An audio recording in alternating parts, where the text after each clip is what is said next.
არ დადის ტრანსპორტი და ზუსტად ტრანსპორტის გაჭირება გვაქვს, რომ კვირაში ერთხელ მაინც იაროს ავტობუსმა, რომ ბაზარში ჩაგვიყვანოს და ამოგვიყაროს. ვის მოსთხოვეთ ტრანსპორტი? ვის მოსთხოვეთა და ვისაც არ უნდა მოსთხოვოთ, გამგებელთან აგვაქვს მაგის ის, მაგრამ ესე იგი რა ვიცი მე, რაღაცასა მიზეზობენ და მიზეზს რას ამბობენ? გზავრები არ ყომსაო, ბევრიოდ, მაგრამ ვინცავად ხო გჭირდება ამბროლავში. ესე იგი ამბროლავში რო ჩევიდეთ აქედან და ვიქირავთ მანქანა 20 ლარი და 30 ლარი გჭირდება ამბროლავში რო ჩევიდეთ ბაზარში და 30 ლარეთი მანქანას რო გევისტურეთ, პროდუქტი რაღაცი ვიყიდოთ მერე. ხო და ასეთი გაჭირება გვაქვს და მოგზაობა გვაქვს და გაჭირება არის ამით, რომ ტრანსპორტი არ აქვს. კვირაში ერთხელ რომ მაინც იაროს, ეს არის ჩვენთვის დიდი შეღავათი.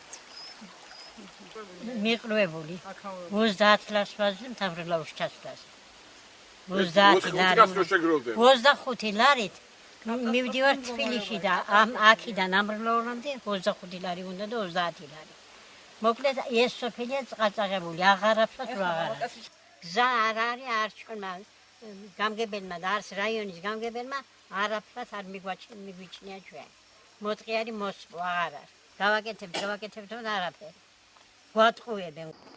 აი, რესურსი არ აქვს ალბათ. და რატომ? რესურსი. რატო და აი ტრანსპორტმა როიალოს ხონა კომპლექს. თვითონ ხალხი ნუ რაღაც აქ მოგებაზე არა საუბარი. ელემენტარული საწავის თანხა რომ ამოიღოს მსვლელმა.